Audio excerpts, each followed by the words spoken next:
Please join us in the Pledge of Allegiance.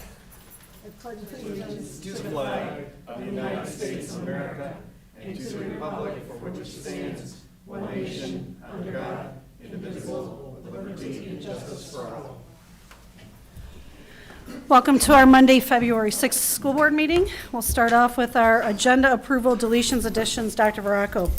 Thank you, Mrs. Suze. You do have an agenda before you with no adjustments. Seek board approval for the agenda.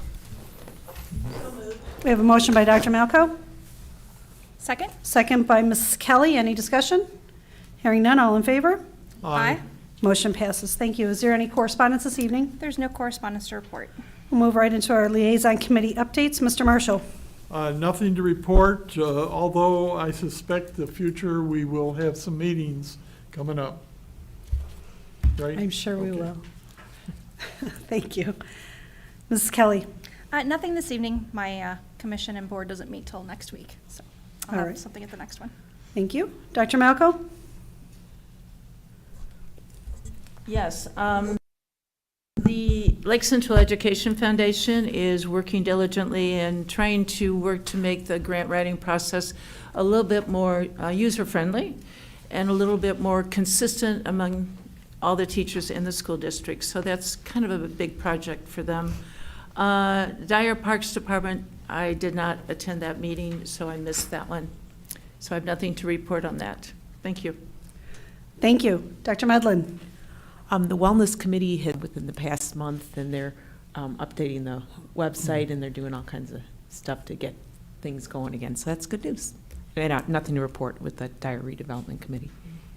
And for Dollars for Scholars, February 28th is the last day to apply for a scholarship with Dollars for Scholars.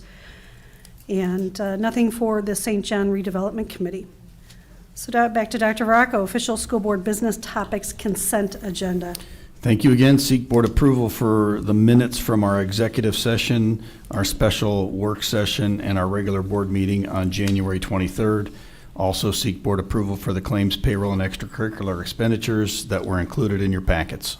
Move to approve. Motion by Mr. Marshall Second. and a second by Dr. Medlin. Any discussion? Hearing none, all in favor? Aye. Motion passes. There is no public comments regarding action items, so we'll move right into our official school board business topics regular agenda. Dr. Veraco. Thank you once again. My first item is to seek board approval for all of the board policies under number 1. These policies were analyzed at our last work session, our special board meeting on January 23rd. So seek board approval for those items A through H. Move to approve those board policies. We have a motion by Dr. Medlin, and I will second that. Any discussion? Hearing none, all in favor? Aye. Motion passes. Thank you. Thank you. My second item is to seek board approval for a donation of excess physical education equipment to LCJC. Some of the items include used basketballs, some hula hoops, a few wiffle balls and bats, and things such as that nature that hadn't been used by our physical education teachers in quite some time. Can you tell me what LCJC is? Lake Central Juvenile Center. Thank you. Lake Lake County. County. Not Lake Oh, Central. yeah. Lake County. Yeah, Lake County Juvenile Center. Thank you. I'll make a motion to approve the donation. We have a motion by Mrs. Kelly, Second. second by Mr. Marshall. Any discussion? All in favor? Aye. Motion passes. Thank you. My third item is to seek board approval to reschedule our next meeting from February 21st to February 20th. We had it originally scheduled on the 21st because the 20th is a holiday for students. We likely, and the reason we want to move it is to avoid the 21st because that is the Indiana School Board Association Lobby Day in Indianapolis, which at least Mrs. Susan and myself will attend to talk to legislators about the current proposed legislation that may impact us. We likely will minimize the number of student recognitions on that night as well, since we're not in session that day. Do we have a motion? I'll make a motion to approve that change. We have a motion by Mrs. Kelly, Second. Second by Dr. Medlin. Any discussion? All in favor? Aye. Aye. Any opposed? Motion passes. Thank you. My fourth item is to seek board approval for us to re-enroll, become members again in the Indiana Coalition of Growing and Suburban Schools. We were a member of this organization for several years prior to the budget cuts in 2011 and 12. And recently, they've been doing some really good work with our state legislators. And I've been participating in Friday afternoon updates on legislative action. And so I think that it is worth our time and our small membership fee to belong to this organization to stay current on what's going on with districts such as ourselves with similar demographic and size. Move to approve the membership. We have a motion by Dr. Medlin. Second by Dr. Malco. Any discussion? Dr. Marco, can you tell us some of the items that they work on? Do they go to the assembly, I was trying to say assembly hall, go are you? Sorry. You got that one in, Janice. Do they go to the assembly and work with the legislators directly there, or what, do they gather data? Well, the Friday calls that I've been participating have been with a lobbyist from the 1816 LLC group that one of the partners of their firm is former Speaker of the House, Brian Bosma. So they have good connections with the people on House Ways and Means and the other key committees, Education Committee and so forth. And they have, solicited information from us on several occasions during this session through surveys of how certain pieces of legislation would impact us. And so I think that is a big benefit that our voice is being heard. It's still important, though, that the elected officials don't just hear from the lobbyists. They need to hear from the people who are in the trenches, too. And that's why I think it's important that we be represented at this ISBA Lobby Day on the 21st. And with the Indiana Coalition of Growing and Suburban Schools, is it a large group of schools that are in this unit? I don't know that Okay. right now. I know when we were in it previously, it was about 23 or 24 districts. Okay. And who's the lead of this? Who is the lead person? The lead person currently is Jim Snap from Brownsburg. Okay. And he's an acting superintendent, or? He is the superintendent at Brownsburg. Okay. Yes. It's good to know. Thank you. Any other discussion? All in favor? Aye. Motion passes. Thank you. Thank you again. My final item is to just update the board on a couple pieces of legislation that caught my attention last week. One of them is a repeat item. It's House Bill 1005. We've previously talked about House Bills 1498 and 1499. As I've mentioned in emails to the board, I think that this stuff will all get rolled in some fashion, in some way, to House Bill 1005. Remember that House Bills 1001 through 1009 are considered priority bills. And so, generally speaking, those bills will get discussed and dissected and will end up in some form being passed into or over to the Senate for their analysis too. We do understand that the General Assembly has a strong desire to provide some property tax relief to Hoosier citizens who own and live in their home this spring. As educators who are facing significant inflation in supplies for schools, in energy, in the costs of school buses, we prefer that the General Assembly do a 1 or 2 year plan for relief, similar to how we build a budget in our schools. We're limited to doing a 2-year budget. Historically, Lake Central has done a 1-year budget just to remain nimble and flexible as the situation changes. But these other pieces of legislation that we've talked about previously will likely be incorporated into this. I understand from my last call with our folks in the coalition that the Home Builders Association is actively lobbying for relief in this area on residential property taxes. One of the proposals is to lower property tax, which currently is at 1% for our residents, to 0.9 in 2024, and then have it phase back up to 1% over a 4-year period. An additional proposal has been to grant a $100 homestead credit. If you look at the way our property taxes are done now, you get a deduction for living in your home, and then the tax is based on a number that gets calculated after a homestead and in some cases a mortgage exemption. And then the 1% is taken off that number. Well, they're also talking about a $100 homestead credit. And I don't know how exactly they'll calculate that other than to say when your final tax is done here, if you live in your home, take another $100 off. It would, again, then be reduced back to 75 in 2025, 50 in 2026, 25 in 2027, and phased out in 2028. And it's clear that something's going to be done. I'm just going to say that when I visit with legislators, I'm going to ask them to limit any change they make to a 1 or 2 year time frame so that they can also remain flexible and bring it back to 1% sooner if they need to. Because we're impacted too. I mean, we have rising costs as much as anybody else.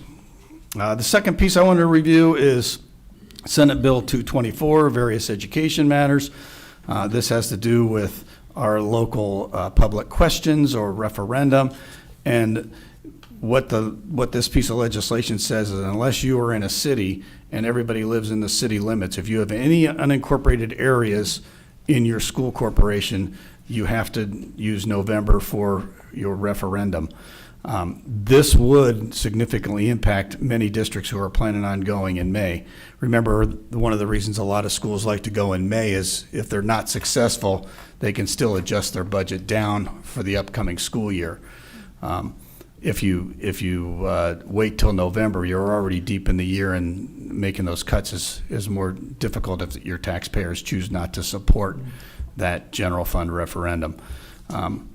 But we're still 3 years out, so we'll know the rule before we have to go back to our taxpayer. But it is trickier doing it in November for the reason I mentioned. And the other piece is that most districts have some unincorporated area included in their boundaries.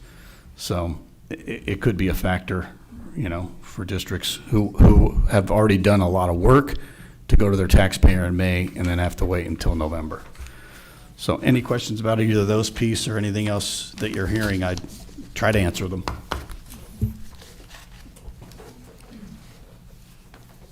Okay, thank you.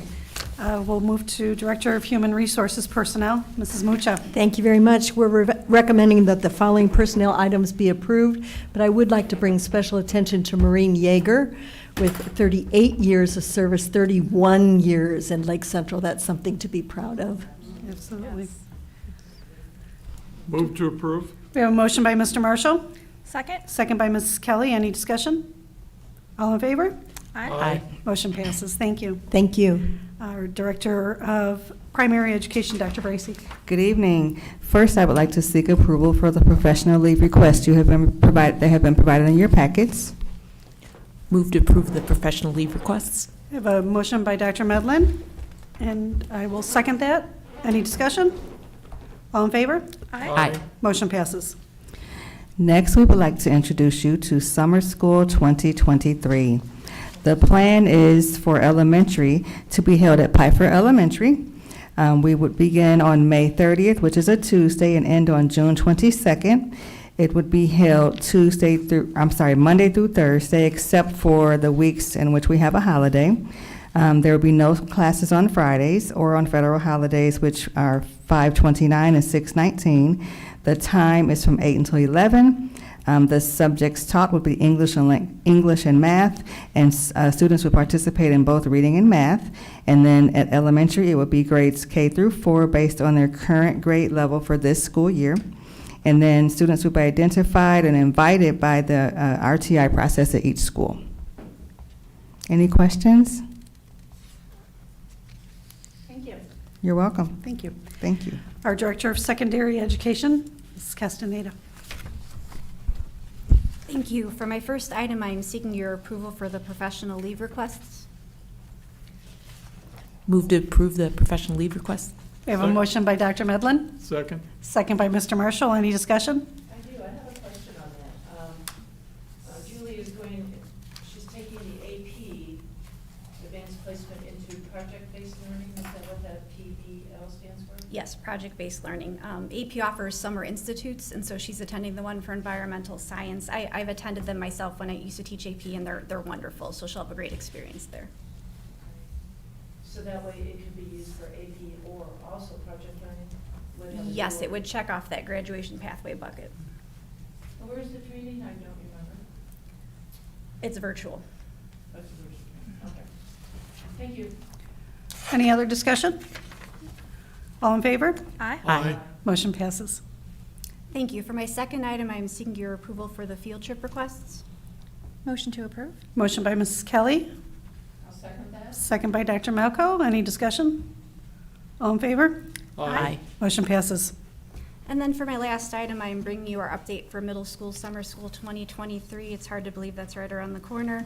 Our dates are going to mirror the elementary level. Our start times are going to be jogged about 15 minutes, so those buses can get the students from Pfeiffer over to Clark. We too will be covering math and language arts, and students will attend for both areas.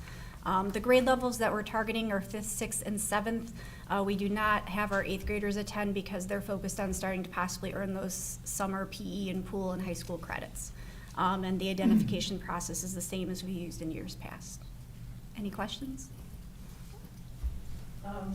So, is this new that we're not going to summer school on Fridays this summer? Or have we always done that? We discontinued that at both levels probably about 2 or 3 years ago. Our Okay. attendance was notoriously low on Fridays as people might head out of town for tournaments or vacation plans, so that's when we moved away from having it on Fridays. Okay.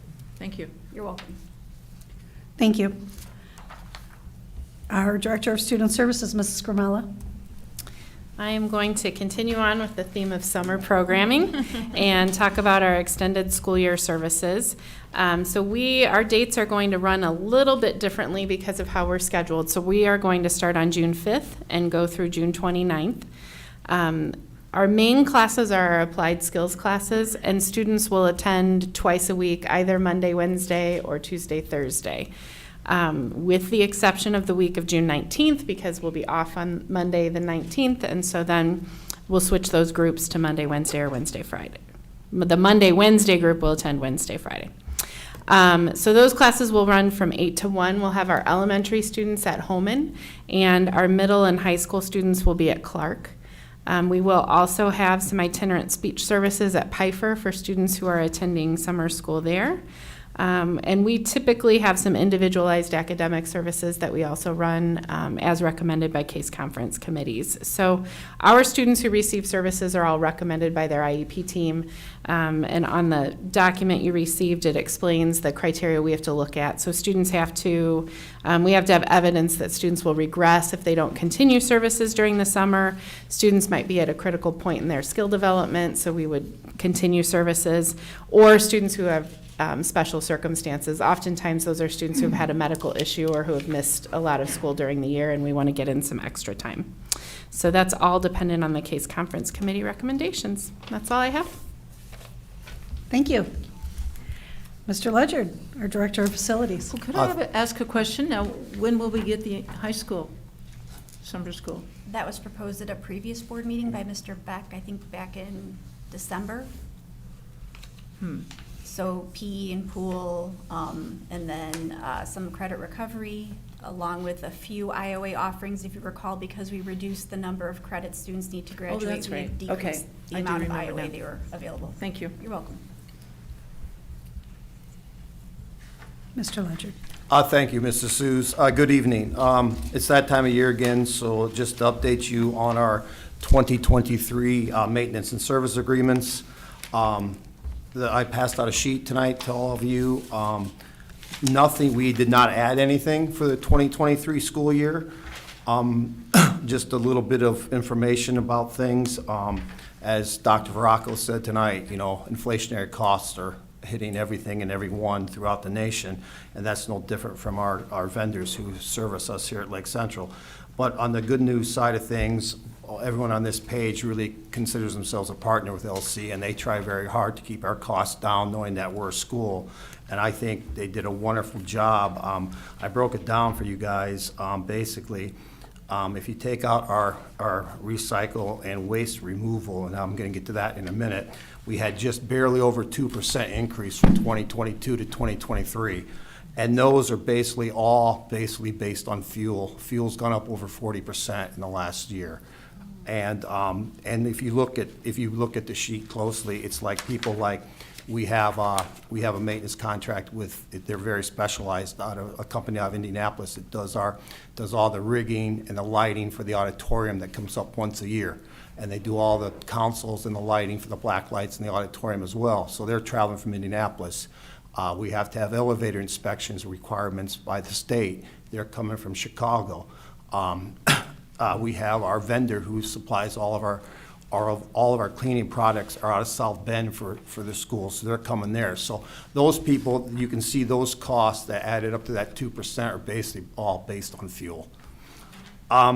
The whole overall cost, if you add in the Republic service, it's about 6.5%, which is right in line with the inflationary number. It's about somewhere between 6.5% and 6.75%.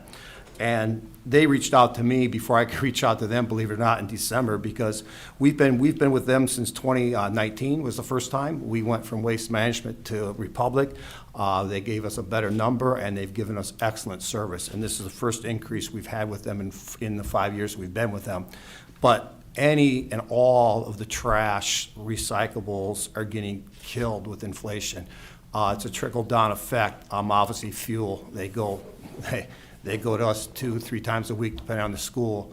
They're getting fuel hits from their landfill because all the landfill vehicles. Steel has gone up about 65%. All their containers, all their box trucks. So they've had about a 41 to 42% increase in their costs from 22 to 23.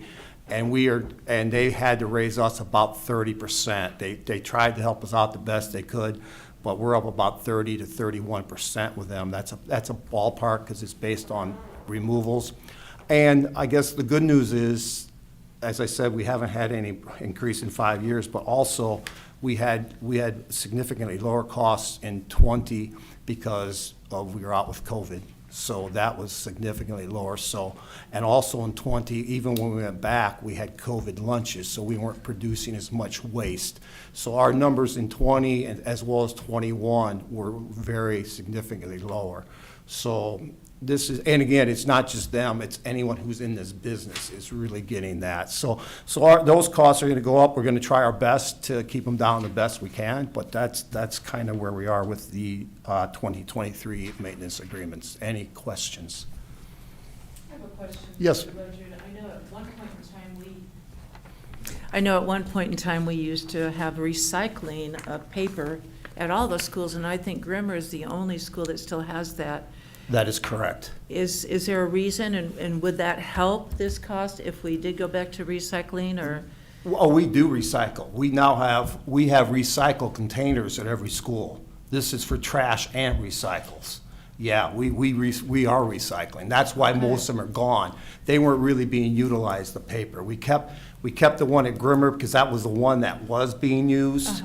But no, we have recycled containers at every school. So internally in the school, they're. Yes, oh, yeah. Being used. Okay. In fact, some schools, we have more recyclable removals than trash. No, we do. That's good. Yes. I like hearing that. Okay, thank you. Any other questions? Thank you. Thank you. Now on to our Director of Business Services, Mr. James. Thank you. My first item is to seek your approval for the donations that were listed in your board packet. Motion to approve those donations? We have a motion by Mrs. Kelly, Second? second by Mr. Marshall. Any discussion? All in favor? Aye. Motion passes. Thank you. My next item is to give you an annual report that I do around this time of the year regarding the tuition support that we receive from the state per our ADM count. As you know, each school district in the state gets a different amount of money per kid from the school funding formula. There's the foundation amount that you'll hear about over here in the next few months through the legislative session. And then on top of that, you have what's called the complexity index, which takes into different factors of poverty level, the amount of people on free and reduced lunch and so forth. And those areas that are more impoverished get more dollars per kid, knowing that they need additional resources. So what I've included in your board packet was a listing of all 371 public school districts in the state of Indiana and what their funding amount per student is. Now, when I say 371, that includes all charter schools, in addition to traditional public schools, because charter schools are part of the school funding formula. They're part of the same pie as us. So if you looked at your handout, the schools that are highlighted in gray are all charter schools, and the ones that are highlighted in more of the peachy rust color, those are schools here in the Region 1, Lake Porter and LaPorte County area, some of our peers. And second to the last page is where you'll see us in blue. We have made it off the last page, so we're happy to that. You will, just to give a little bit of background, for the funding that is the piece of the pie for the K-12 in the school funding formula. In fiscal year 21, it was about $7.5 billion. Then it went up to 7.86 last year, and now it's up to 8.2 for this fiscal year. So we're up about 4.5% from last year's number, and it's about 9% back from the 21 number. So we were, again, grateful to the General Assembly for what the money they put in 2 years ago. We're hoping, we don't know if that much is going to come this year, but we're hoping for increases statewide to the foundation so everyone can benefit from that. I'm not going to go through all the pages in your part of your packet, but I have included what all the schools in Lake Porter and LaPorte County, how much they received and what their increase was from last year. Since this year's formula pretty much is just piggybacking on last year's, everyone is about in that 3.5% increase of dollars from last year to this year. I've included a chart that shows Lake County, the 16 districts in our county, of where everyone stacks up. The green line that is going across the middle is the state average, which is just around $7,100 or $7,000. And then I have the last page is a line graph that dictates how the highest funded school district in the state is the lowest and where we are in compared to others. You can see that the amount has steadily increased since about 2016 fiscal year, and again, we're thankful to the General Assembly for putting more money into the formula. There has been a trend to lower the top and increase the bottom in order to decrease the gap. So the gap is shrinking a little bit now that they're putting more money into the formula. The last 2 years, it's been more of a parallel, but we are grateful that there's been more bringing up the bottom for some of those other school districts. So again, for us here locally, our amount per student last year was $6,269, and this year we are up $240 to $6,509. We rank 334th out of 371 school districts across the state. On that original chart, I do note which school districts have passed operating referendums, which ones have unfortunately failed. The dollar amount shown only reflect what's from the state in the school funding formula. I have no way of really knowing how much money they're bringing in from the referendums. But again, we appreciate the support that our community and our taxpayers have provided us. You'll see most of the school districts around us in that funding level have also gone and received that additional support from their taxpayers. And now that so many more of our peers in not only across the state, but even here locally, Lake Porter, at least especially in Lake and Porter County, we're almost at the point where more districts have operating referendums in Lake County than they do not, and so the public realizes that they need our additional support, and we appreciate what we get from them. So, anybody have any questions? I have a question that's not necessarily about the report that you just gave us, but I'm curious if you know, and maybe I'm wrong in this, but I thought I read or heard that Merrillville is building a career center. They're building their own, and because of some reason not going to Gary Career Center? And how are they funding that? Do you know? I don't know. Okay. Maybe they're going to be offering vocational programs specifically in their high schools, similar to our print shop or machine shop. I don't know. Have you heard? The last I heard, they were going to put in a couple of programs that weren't offered at the Gary Career Center. And so they were able to get permission from the Gary Career Center to let them add those programs in the back of their high school. Oh, so it would be at the spot where the high school is located, not at a different location? Right. Okay, all right. I was just curious as to how that came about. That's all I have. Thank you. Thank you. Thank you. And there are no public comments this evening, so we'll move right into our board comments and consideration of future agenda items. Mr. Marshall. Well, thank you. I just have one short comment. I want to thank Dr. Bracy for follow-up. Oh, I'm sorry. I want to thank Dr. Bracy for follow-up on my question on dealing with cursive writing last board meeting. She's given me some good insight as to what we may or may not be doing. And that's it. Thank you. Thank you. Ms. Kelly. No comments this evening. Dr. Medlin. No comments, thank you. Dr. Malco. Wow, I mean, there's so much going on at Lake Central. I'm just amazed. Whenever you go by this school, the parking lot is packed. So it's amazing how it's used. I'm just so impressed with it. They had swim and dive competition over the weekend, and they had girls sectional, and our athletic directors were hosting girls sectional and also the dive and swim sectionals. So they were very, very busy, but everything was well organized and just a lot of happenings in the athletic department. And then you walk down the hallway and you've got the band rehearsing in there, and you've got the winter guard rehearsing, and just so many multiple activities, not to mention the extracurricular and co-curricular. So I don't know who I should send that congratulations to, but Lake Central certainly has built a solid co-curricular, extracurricular program for our students, and that's what brings a lot of students to our school. So Mr. Moore, maybe you had something to do with that over the years. So I'm going to say congratulations.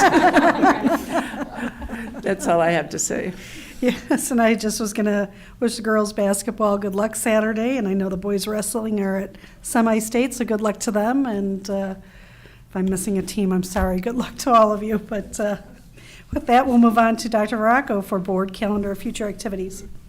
All right, we'll follow the school event calendar for upcoming activities, and then please mark your calendar. We voted on it earlier, but our next board meeting will be 2 weeks from tonight on February 20th. Thank you. I move for adjournment. We have a motion by Mr. Marshall. Second. Second, and we are adjourned.